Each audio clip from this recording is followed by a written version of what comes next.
This is the Creative for You podcast. I'm your host, Cassandra Lauren Gordon, and today I'm here with Courtney Bonds. Courtney Bonds. It's such a great name, isn't it? Oh my gosh. Okay, cool. Can you just tell me, can you describe yourself in one sentence? So I'm Courtney Bonds. I'm a singer-songwriter from Houston, Texas, and I'm an entrepreneur living the dream. I love that. I'm just going to read a bit of your bio, and then we're going to get into about your incredible music. So Courtney Bonds is an influential, multi-genre singer-songwriter with a devoted following. Her incredible career began with a bang at the age of 4 in Houston, Texas, singing with her parents as a trio around the city. Since then, Courtney has constantly produced a therapeutic and original sound that managed to thrill and delight fans, both old and new. For R&B, neo-soul, gospel, and pop music that naturally flows from this diva lets her create her own lane of artistry. Wow, that is so poetic and beautiful at the same time. Oh, it just felt like reading a poem. You just encapsulates that everything about your music. Oh, okay. So one of the first questions I usually ask people when I'm a great musician like yourself, it's like, how did you get into music? Yeah, yeah. I just kind of fell into it. So, like I said, my parents always sang, right? And so it was always within our household, this kind of wide spectrum of music. And when I realized that I could sing, I had already made up my mind at like 7 that I was going to be a singer, no matter, what was going on. So it just now is when I've actually started taking it way more seriously. And I think it was just kind of baby steps and learning from others how I can actually get my music on platforms and really get into the music scene. So just baby steps, and it just kind of happened. I don't know about just how, it just seems like, is it just natural? Because you said that you sing with your parents and you're traveling. Is that how did you start as a trio with your parents just performing? So my parents were around Houston. They were kind of not, they weren't politics, but in the political scene. So that political scene, they started asking us to sing at their events. So from there, we just kept getting, invitations to other events and started singing like that.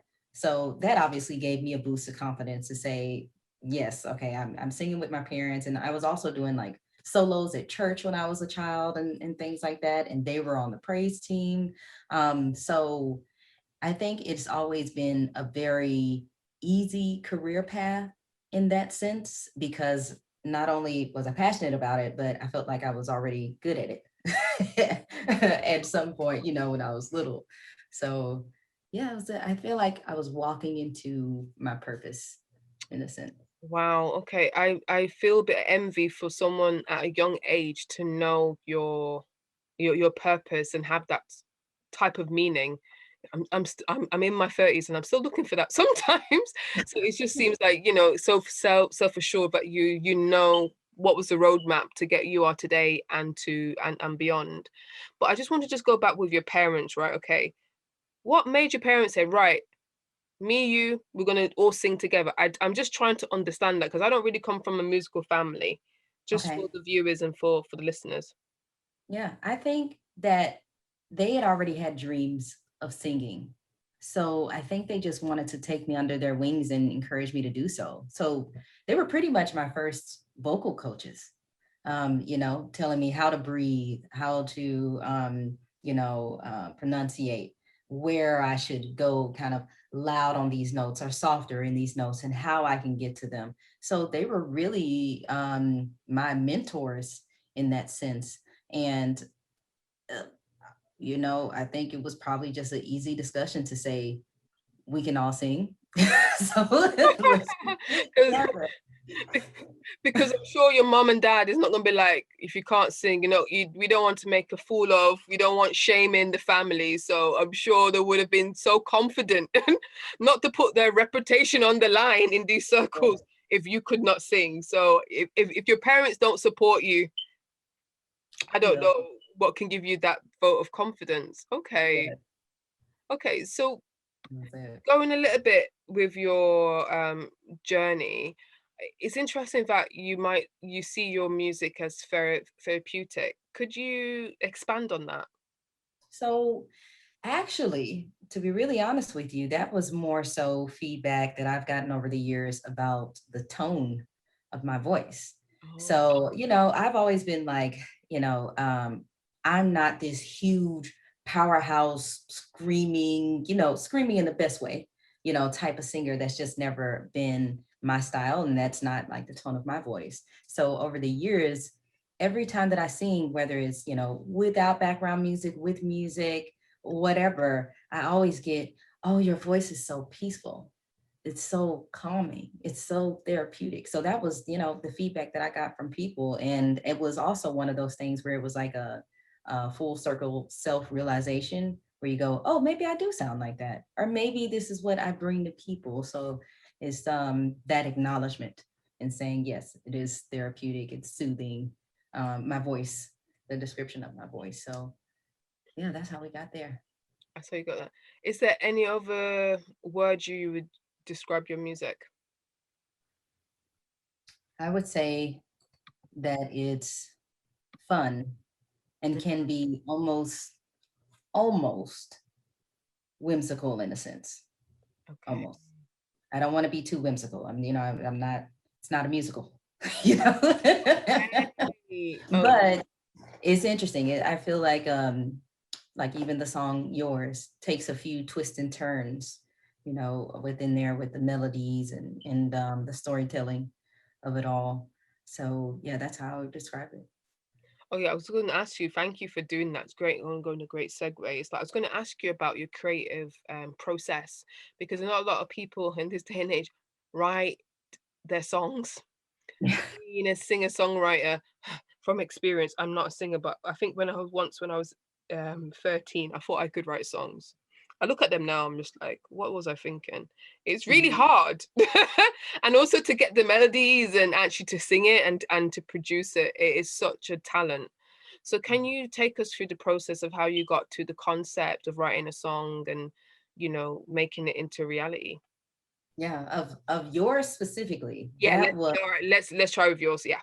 Hmm. Yeah. So I had actually been on uh, a almost like a hiatus from music. I just kind of stopped. I was at the point where I was like, you know what, I've just um I've given up. I don't want to do this anymore. I've been pushing for so many years. It's not going anywhere. So I was just getting kind of back on the saddle when I was like, you know what, I have to release something. So yours, I actually rewrote yours 3 times. That was a third version that you were hearing, aside from a few key parts in there. But it was a process where I was literally recording, listening back to it, and saying, I don't like it. Maybe, kinda. But one thing that I heard Lady Gaga say in one of her interviews, she said, if you don't like your music, or if you think it's crap, then it's going to be crap. Other people are going to think it's crap too. So just being real with myself in that sense. So that creative process really came from a real life situation where I was dating a guy that I really liked, that I really felt was better than the rest of the guys that I was talking to or dating. So I wanted to write a happy song. I wanted to write a song that was on brand, especially if it was going to be my first single that I ever released. I wanted it to be on brand, and my brand is about happiness. It's about joy. Obviously, there's other aspects of that, but that entire creative process was, this is a real life situation. Here's some melodies that I like. Here's some melodies that I don't like, and it literally took probably, I would say, 6 months to actually get it to where I wanted it, how I wanted it to sound, what kind of nuances I wanted to put within it.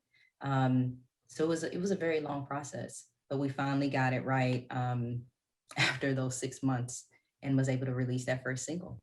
So it was exciting. Okay, so I'm gonna I want to just to break it down because it just sounds I just did this and this in 6 months. But I just sometimes with singing and songwriters, like when I think about Mariah Carey, right? She's known for her singing, but not known for her songwriting, right? And knowing as not a musical bone in my body, how hard it is to write a song. Could mine be like the cat sat on the mat and he was fat, and I just can't even think about a melody. But it's just what I'm trying to say to you is like you, I think what you just described of like how you got it from your mind and all the iterations all the way to the visual concept of the song and to release it. So Mhm, okay, so you had the concept of this love song or just thinking about this person you was talking about, and mhm. then interesting you talked about your brand, and it's thinking about as an indie artist or artist of today, I don't know if you want to use indie art, but artist of today, you have to do everything. You're so hands-on. Yeah, So I just want you just to, okay, so we sorted out the concept of the song, the songwriting and the producing. So let's yeah, talk about from once you got the song to yeah, release, because I was going to ask you about your video because I thought, wow, the creative direction, I want to talk about that as well. So let's start from I'm planning my treatments or I'm planning how yeah. to release it into the world and the business side. Yeah. Okay. So kind of backing up a little bit. First, I hear the beat, right? And once I hear the beat, I determine what will be the subject of the song. Does it Mhm. sound like a love song? Does it sound like a hurting love song? Does it sound like I'm a diva and I don't really, give a hoot about, whatever anyone says? So first it was finding the beat, then finding the melody. And this is how I usually do it. I actually will play the song and I record a voice memo on either my watch or my phone where I just get the melody down. So after the melody usually comes some words or some type of freestyle of words. And then building out the concept from there and saying, this sounds like a love song. This is the melody that I have. And these are the words that make the most sense that go with it. So from there, after you got all that all together and you've released it, um, we went through several different possible concepts for the song. I mean, for the video, we were talking about doing it in a park and doing all of this stuff.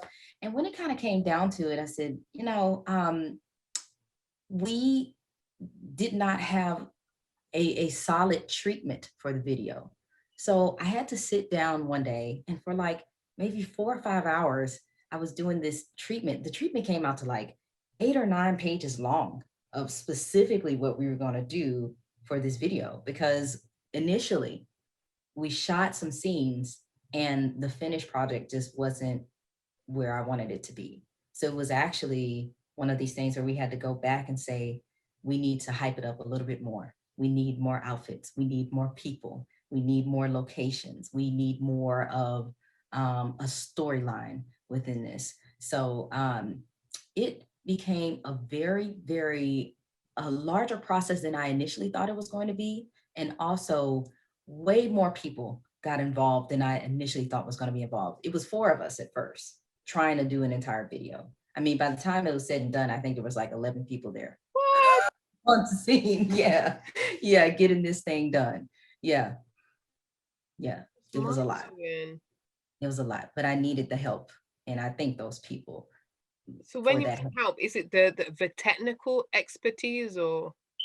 Yeah. Well, not necessarily the technical. I think it was more so like I was taking on the brunt of the directing, the kind of, I wasn't actually, shooting anything. That one of the videographer was doing that, but even just kind of saying, this is what I want. This is what I want the shots to look like. I want this to be drawn out from there or pulled into there. And this is where the focus should be. Like that took a lot out of me on top of doing my own hair and my makeup and dancing and all of that stuff and changing clothes. So that was a lot. But if I did not have those people there to even just take the direction from me and just pick it up and do those small things, I don't think there's any way we would have been able to get through it, honestly.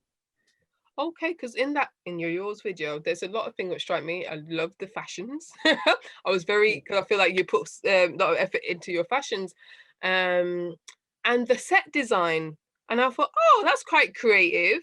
You must. Yeah. You, I think I could guess just from looking, but you put thought into it. Because sometimes when you watch videos, just like, I understand why you're next to the car.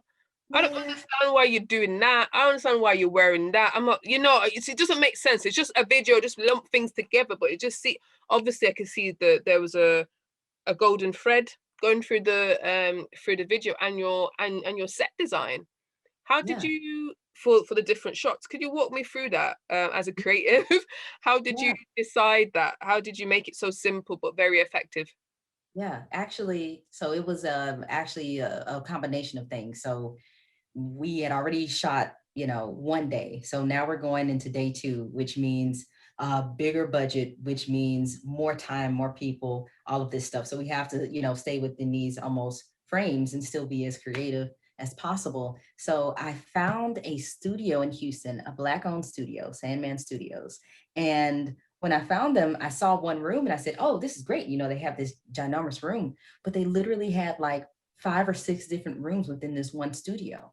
And I did a tour beforehand. And as I was walking through the facility, I said, I want to do dancing here. And I want it to be kind of 80s style. I want to have on leg warmers and this like kind of cool camera in the background and a mirror and all of this stuff, and obviously people helped me set up this stuff, but each thing I was looking at the props that they had and I was saying, oh, we can use that chest and I can lay on this chest and this can be this. Oh, we can use these flowers. I think this will be nice. In fact, one of the scenes that was in there was completely unplanned for the location. And we just threw something together and recorded it that day. So, I mean, it's a nonstop creative process all the way through, a nonstop discussion of that creative process, because even the small and minor details, I didn't do it all on my own. People were saying, maybe we should move this here, or maybe you should be at this, kind of angle or something like that. So yeah, Mm. it was a nonstop thing. Yeah, but I am proud to say that I did style myself for everything throughout the video. Next time, hopefully, I can have Mhm. someone there doing it for me. 'Cause Yeah.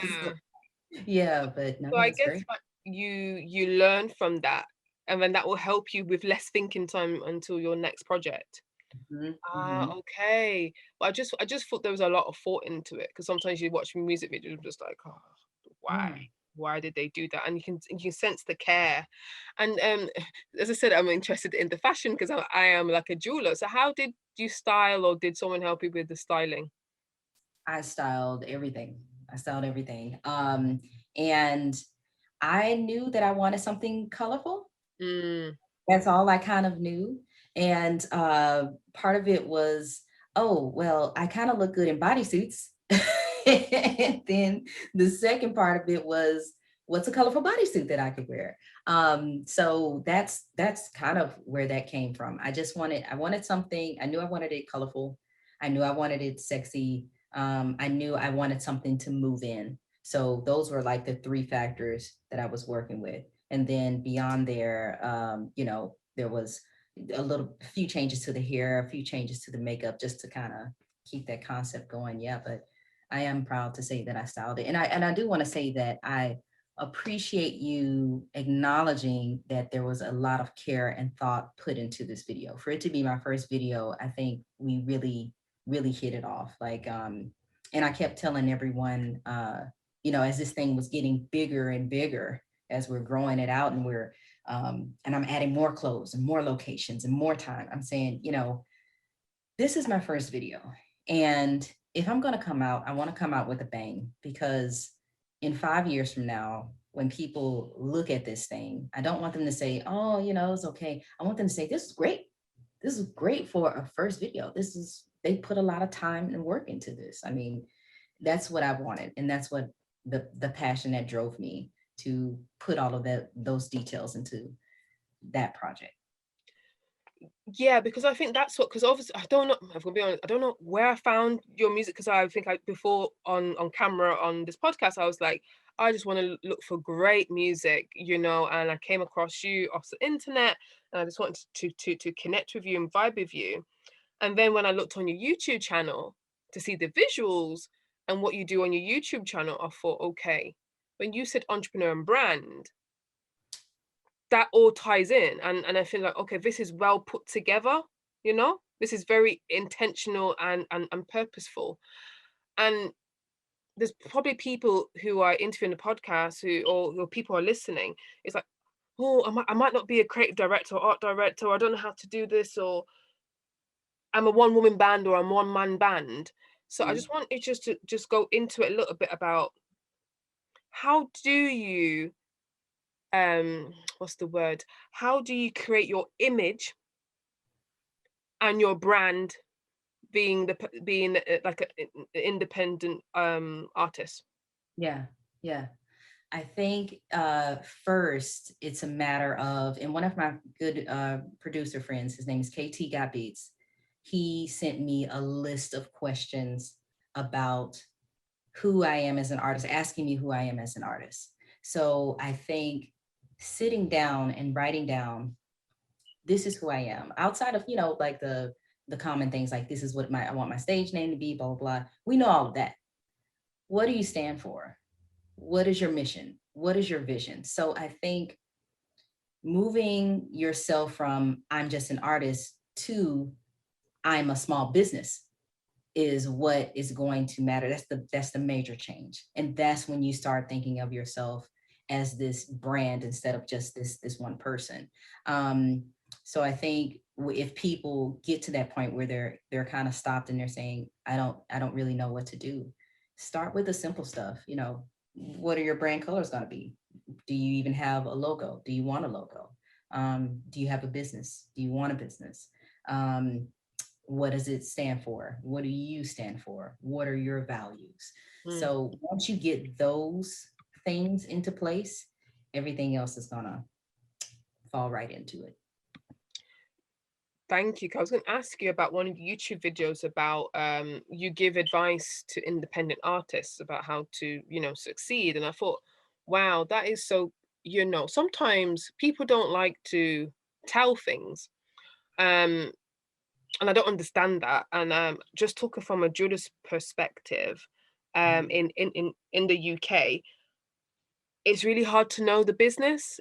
There's like trade secrets, and I'm just like, actually, jewelry is going to be a die. Like if you hand make jewelry, in the UK, it's a bit of a dying trade, So if you don't tell younger people what to do, it's going to die, and everything's going to be made abroad. And it was just so refreshing that artists like yourself want to give back and help others. And I saw something about working on your craft, and I know it sounds very obvious and very contrived, like, oh, of course you have to work on your craft, but I don't on if you can just expand on like what does that actually mean? Because people in their head like, yeah, I'm working on my craft, but they're on Instagram all day. Like, Yeah. what does that mean? Yeah. So when I say working on your craft, a lot of people are naturally gifted, right? So they can naturally sing, they can naturally dance, they can do all of this stuff. But if you want to be great, you actually have to hone in on that and actually learn more than what you think you know. You don't know what you don't know. So when you're working on your craft, you have to practice, you have to read, you have to intake all of this information, so that you can hone in on the best or make a better version of your talent. So that's what I mean when I say working on it. It's not, even if you're great, with your pen and pad, you still need to write 100 songs before you're the best. You can be great, but you want to be good, better, best. Okay, so how do you measure I know how long is a piece of string, but how do you know you make progress? How do you know? Because sometimes as a creative, I feel like I'm working really hard, and I'm looking at my bank account, I'm looking at this, I'm looking at my KPIs. I'm like, can't see a nut. So how do you know that you've made progress, and how do you keep that resilience going? Yeah. I think the only way to know is uh, first setting goals, and then after those goals, setting individual measurements of your own. Okay, so if I have a goal and I say I want to increase my followers by 1,000 followers in 3 months, and I've only made it to 500 followers, I'm still doing pretty good. I'm halfway there. Um, I think the only way to measure it is to actually, for at least for me, I'm a visual learner. So if I'm seeing it right in front of me, if I've set my goal here and I'm at least walking up and I'm 75% there, then I know that I'm at least partially successful. So I think creating something in real time is the only way to measure your success and not be too hard on yourself. Because if you don't make some type of measurement of your progress, then you're going to feel mentally and physically and emotionally like you're not doing anything because you're not tracking it. So as long Mm, as you start tracking it, then you'll see that progress. okay.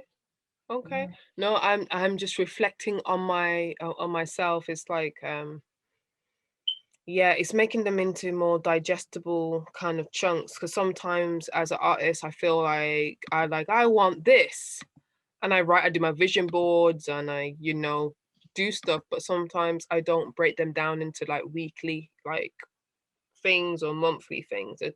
Mhm. Yeah, and I feel like that's something I really need to do a lot. It's like, okay, this is the broad strokes, this is what I want to do, but let's make it into more tangible, digestible goals. Okay. Mhm. Yeah. So in this lovely COVID life, and I know that in the United States and different, depending on the states, some states are more relaxed than others with lovely COVID. Um, how has COVID affected your creative practice? Has it enhanced it? Has it Mhm. not? What what's been happening? That's a good question.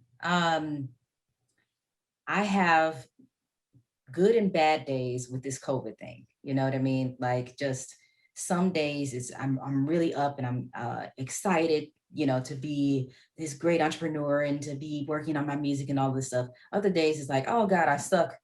Nothing's happening. You know what I mean? Like what do you do?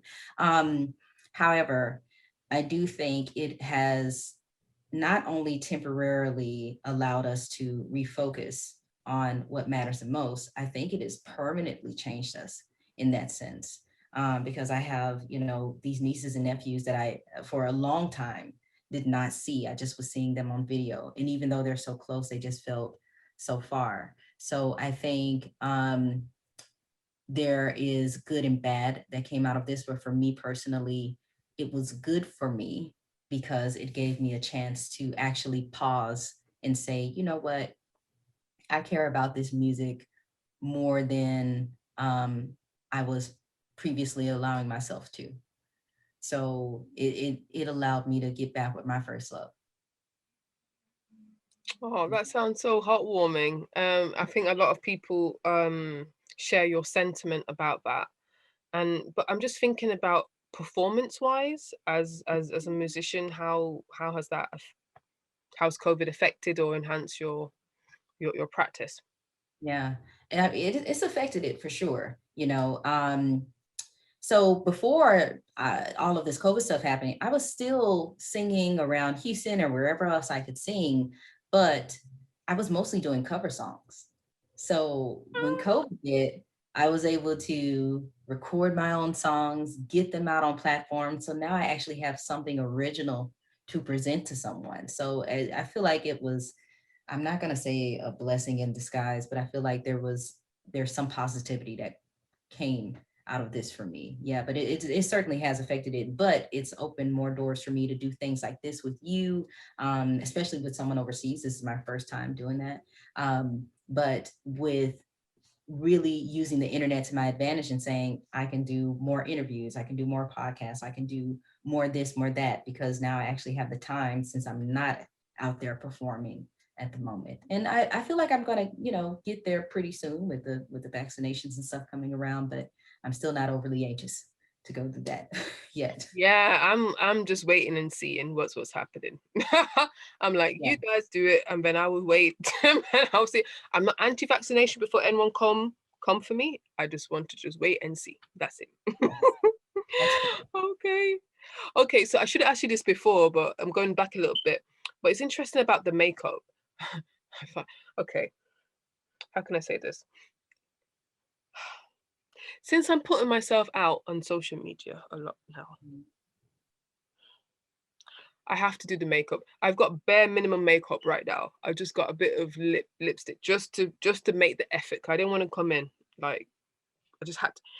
And it's you have a makeup tutorial and you talk about the process to do to do your video. Yeah. And as a jeweler, um, when I do shoots for my jewelry, just because with COVID now, I don't know if I should use models and stuff like that. In COVID, I've been modeling on myself the jewelry. Usually I don't do it, I just get models to do it. Mhm. And I went to a makeup masterclass, and it's so hard. The YouTube people make it look so easy. So as like a woman or someone's putting themselves on camera, like how important is makeup is to like to sell your brand or to sell yourself or to, how do you think makeup is important? Yeah. I feel that it's more important to present yourself in a easy on the eyes fashion than necessarily having on makeup, if that makes sense, right? So and also depending on what you're selling or what you're trying to convey. So for me, being a singer, I always have to look on in a sense. And for me right now, this is bare minimum makeup. What? Yeah, this is bare minimum. I barely did anything. I've got on some lashes and some, a little bit of brow and a little bit of everything. But this is definitely not my full on. That's so amazing. Oh my God, I feel okay. All right Yeah, then. no, but I mean, I feel that it plays an important role because people are people want to see beauty no matter, gender or anything. People just want to look at something that is easy on the eyes and beautiful. So I think makeup is important, but only depending on what you are trying to convey. Okay. Yes. I'm embracing it. I'm embracing it because like for my jewelry, obviously I want it to sell well. And people do say when if you wear lipstick, women they sell more. Mhm. And also I want to produce like if someone wearing my jewelry, I want to show them what it could look like in the best light. So I see that. I really do that. I'm anti makeup. I don't have a agenda against makeup, but I just thought it was interesting for you to do a video about that. And that's very inspiring. Maybe I will be inspired to do a video when I do my next jewelry photo shoot because I have to do one quite soon. So I'm like, oh, I will just do it. I mean, it takes time to get, even good at something. So, just, I would just say take your time and, don't be too hard on yourself. I think that's another thing. People are like, I'm just starting out in makeup or I haven't been doing it and mine doesn't look exactly like hers. Well, it's not going to. Mm.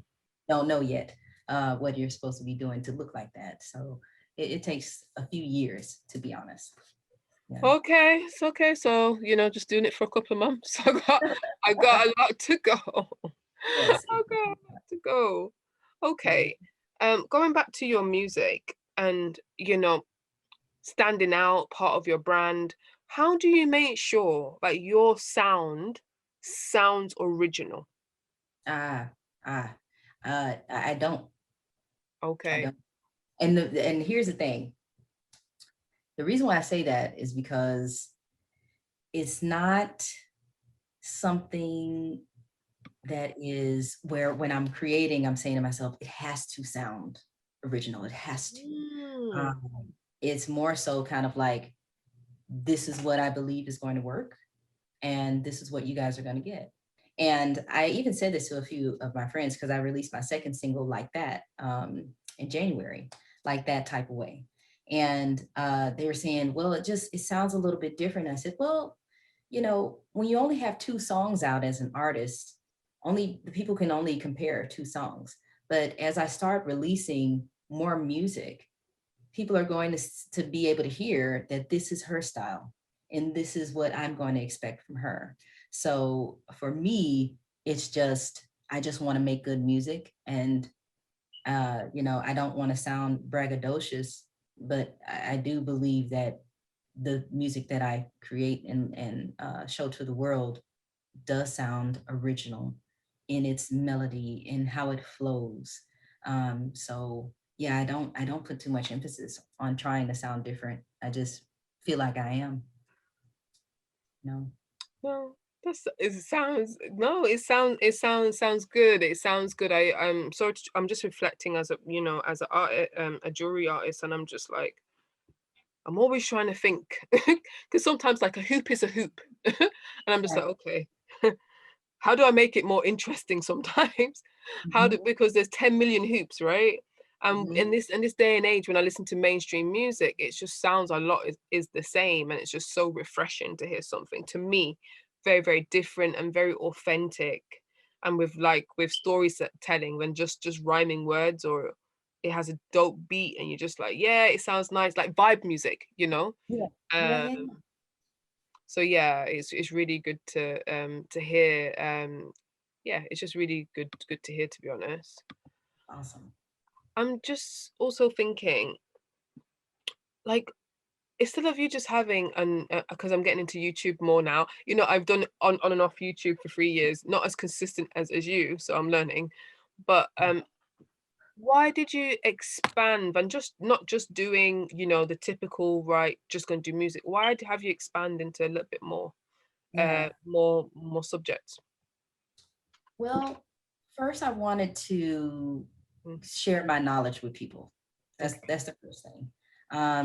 My knowledge in music, and then I'm like, I can share my knowledge in other things because wherever I go, people are like, your makeup looks good, your hair looks good, or what can you tell me about music? Like even on that first song, people were calling me saying, can you help me get my music on platforms? Can you help me to set up my website? Can you help me do this? Can you help me do that? And I said, you know what, why not just make some videos about these things and what I'm doing? And I appreciate you even saying that I'm consistent because I feel like I've been wildly inconsistent. Well, I mean, I'm comparing and contrasting me. Like I did a video like 3 years ago, I did one a year ago, I did it. So to Oh, me, anybody who's done anything over a lot of time in the last kind of 6 months is consistent to me. So no, okay. Okay, that makes more sense. Yeah. But I just wanted to expand into different arenas because if it's something that I love to do anyway, I may as well just put it out there. And it's a boost of confidence. Every time you post something, you're like, oh, it's getting good feedback. Or, sometimes you get people that are not, so nice. But you get, a boost of confidence when you're posting it and you're saying, I can do this and I can um, make it work for me consistently. So yeah, that was it. Mostly sharing the knowledge. perfect. I hear you said it here, Mhm. and in your bio you say diva. So what does Yeah, that mean? I What do you am think it means? a diva. I think a diva is a boss. I think a diva is a boss. So, especially being female in this industry, especially being Black in this industry, especially being a dark skinned female in this industry, sometimes it's hard to assert yourself and say that I really, really mean business. So, a diva just means a talented diva is what I refer to myself as.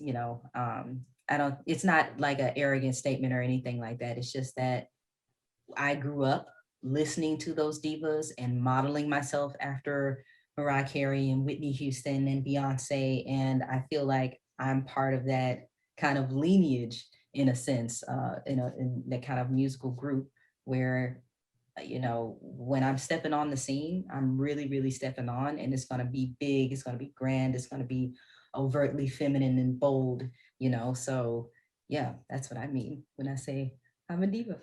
Okay. So we usually end the podcast of saying what was the best testimonial, the best thing a fan or someone who loves your music has said. Can you give us a story on that?